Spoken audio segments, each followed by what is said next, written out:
7 reproches amargos de Job.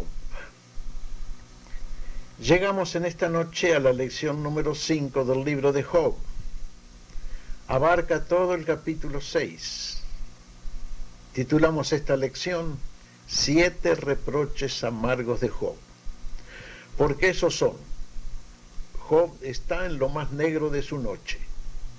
No ve estrellas, no oye canciones, no vislumbra todavía el amanecer. Sufre, y al sufrir se queja. Todos nos quejamos cuando sufrimos, pero al quejarse este hombre tremendo, transforma su queja en reproches, porque es inteligente y conoce bastante de la vida del hombre y de Dios. No hay pecado en el reproche, como tampoco hay pecado en la duda, siempre que se eleven de corazones sinceros. Esta es nuestra convicción. Y sirva esto de introducción al estudio del capítulo 6 del libro de Job. Veamos cuáles son esos 7 reproches amargos de Job. Primero, están los versículos del 1 al 4 del capítulo 6 de Job, que dicen así: Respondió entonces Job y dijo: Oh, que pesasen justamente mi queja y mi tormento, y se alzasen igualmente en balanza, porque pesarían ahora más que la arena del mar. Por eso mis palabras han sido precipitadas, porque las saetas del Todopoderoso están en mí, cuyo veneno bebe mi espíritu, y terrores de Dios me combaten. ¿Acaso gime el asno montés junto a la hierba? ¿Muge el buey junto a su pasto? ¿Se comerá lo desabrido sin sal? ¿Habrá gusto en la clara del huevo? Las cosas que mi alma no quería tocar son ahora mi alimento. Estos están los versos del 1 al 4 del capítulo 6 de Job.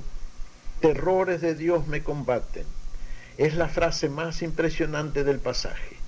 Job no sufre toda la enfermedad física, ni sufre tanto la pérdida de su fortuna. El sufrimiento de Job es Dios mismo, porque Job cree en Dios y desea tener amistad con Dios. Se da cuenta que Dios lo ha castigado, pero no entiende la razón. El dolor mayor está dentro de su alma, allá en lo hondo de su ser interior, porque allí también está Dios, y en la noche de su sufrimiento, Dios dialoga con Job, Job dialoga con Dios. El segundo reproche está en los versos 5 al 7, recién los leímos. Las cosas que mi alma no quería tocar son ahora mi alimento. Este reproche es tremendo. Ya dijo palabras parecidas Job en el capítulo 3, verso 25, cuando dijo: porque el temor que me espantaba me ha venido, y me ha acontecido lo que yo temía. Todo hombre, cuando se halla en medio de la mayor felicidad, piensa de vez en cuando en la desgracia, sobre todo si es un hombre pensante, un hombre con sentimientos espirituales, un hombre con alma de poeta, porque los poetas intuyen el dolor y le cantan al infortunio, aunque no lo estén sufriendo personalmente. Job, en sus días de mayor prosperidad, pensó siempre que todo eso era efímero, y en cualquier momento cambia el viento del destino y la felicidad se viene abajo. El sabio que escribió el Eclesiastés escribió palabras parecidas: en el día del bien, goza del bien, y en el día de la adversidad, considera. Dios hizo tanto lo uno como lo otro, a fin de que el hombre nada halle después de él. Esto está en el libro del Eclesiastés, capítulo 7, verso 14. Dios no hizo la dicha eterna, a lo menos no la hizo para tenerla en este mundo. La dicha eterna, la felicidad sin fin, pertenecen al día de Cristo, a la eternidad feliz con Él en la Nueva Jerusalén. Pero hasta que no lleguemos a la eternidad feliz con Cristo en la Nueva Jerusalén, toda felicidad en este mundo será relativa y será temporaria. El tercer reproche es un reproche indirecto, pidiendo a Dios la muerte. Se lee en los versos 8 al 10. ¿Quién me diera que viniese mi petición y que me otorgase Dios lo que anhelo, y que agradara a Dios quebrantarme, que soltara su mano y acabara conmigo? Sería aún mi consuelo si me asaltase con dolor sin dar más tregua, que yo no he escondido las palabras del Santo. ¿Quién me diera que soltara Dios su mano y acabara conmigo? De alguna manera Job sabe que Dios nos tiene cogidos de la mano. Y mientras la mano de Dios sostenga la nuestra, tendremos vida. Cuando Dios nos suelta, nos apagamos y desaparecemos, como desaparece la luz del bombillo eléctrico cuando se corta la corriente. Job ha llegado, según parece, al colmo de su sufrimiento, pero no busca la muerte. Job no cree en el suicidio, ni piensa que es permitido al hombre atentar contra su vida, pero desea que Dios lo suelte de la mano, así se hunde para siempre en el olvido y sus dolores cesan. Hay personas que sufren demasiado, y si no tienen fe en Cristo ni esperanza de la vida eterna, el suicidio es una de las salidas de escape que tienen. ¿Nos atreveríamos a decir que todo suicidio es un reproche contra Dios? No tanto, pero sí es un reproche contra los cristianos, que tan lerdos somos para proclamar universalmente la buena nueva del Evangelio y el anuncio de la paz hecha por Jesucristo. El cuarto es un reproche contra sus amigos, a quienes llama hermanos en un rapto de afecto, aunque también puede referirse a parientes cercanos como ser primos. Mis hermanos me traicionaron como un torrente, es el reproche. Y lo leemos en capítulo 6 de Job, en el verso 15.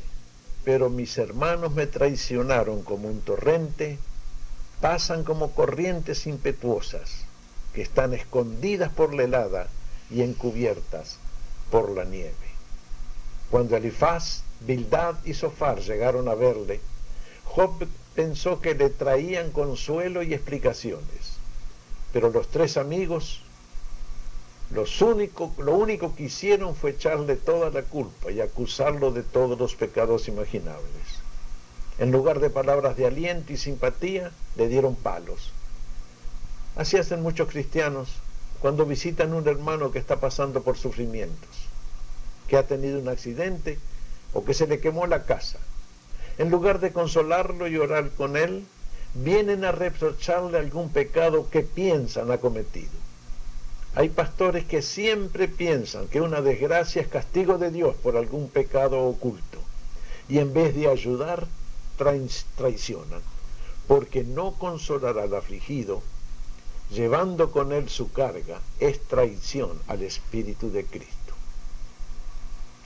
El quinto reproche está en los versos 24 y 25, que dicen así: enseñadme y yo callaré, hacedme entender en qué he errado, cuán eficaces son las palabras rectas, pero ¿qué reprende la censura vuestra?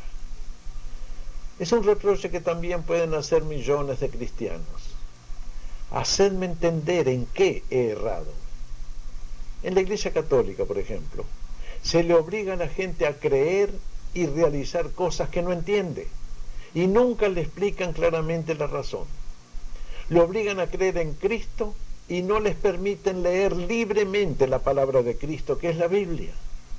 La pobre gente sufre y cumple penitencia sin entender qué es lo que le está pasando. Y aún entre muchos evangélicos pasa lo mismo. Los predicadores, pastores, maestros y evangelistas les predican cosas y les mandan cosas sin dejarles preguntar mucho. Aunque entre las iglesias evangélicas hay mucha libertad de palabra y de conciencia, todavía hay lamentablemente mucha oscuridad y despotismo. Por eso decimos que este es un reproche general que todos los podemos decir. Hazme entender en que estoy errado y no me obligues a aceptar cualquier cosa que tú dices. Cuán eficaces son las palabras rectas, exclamó Job, y tenía muchísima razón. El sexto reproche está en el verso que sigue, el verso 26. Es una queja también de Job. ¿Pensáis censurar palabras y los discursos de un desesperado que son como el viento? Hay que tener paciencia con una persona al borde de la desesperación total. Si esa persona dice cosas amargas contra Dios o contra Cristo, comprendámoslo. Por algo dice el apóstol Pablo en Romanos 12:15, gozaos con los que se gozan, llorad con los que lloran. El cristiano debe simpatizar con los desesperados y nunca censurarles sus quejas o sus reproches. Tienen un antecedente bíblico en Job, cuyas palabras Dios aprobó siempre. El séptimo reproche amargo de Job está en el verso 30 con que finaliza el capítulo. ¿Hay iniquidad en mi lengua? ¿Acaso no puede mi paladar discernir las cosas inicuas? Los amigos de Job decían que Job tenía y decía palabras inicuas, porque no se sometía a los razonamientos y censuras de ellos. Porque Job tenía ideas diferentes, ya lo censuraban. Job les dice que él también tiene discernimiento y sabe distinguir lo bueno de lo malo, la verdad del error y lo santo de lo inicuo. No debiéramos nunca censurar en el momento a uno cuyas ideas no son iguales a las nuestras, sobre todo si es un hermano en Cristo. Se pueden discutir las ideas sobre la mesa, pero no cerrarse y condenar al otro solo porque escucha un tambor diferente. Pensamos y dejamos pensar, es un buen lema liberal, pero hay algunos que usan otro lema. La libertad de pensamiento proclamo en alta voz, y muera aquel que no piense igual que pienso yo, sin darse cuenta del contrasentido.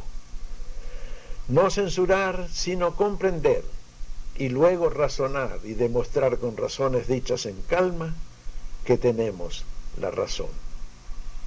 Estos son los reproches de un hombre bajo severo sufrimiento.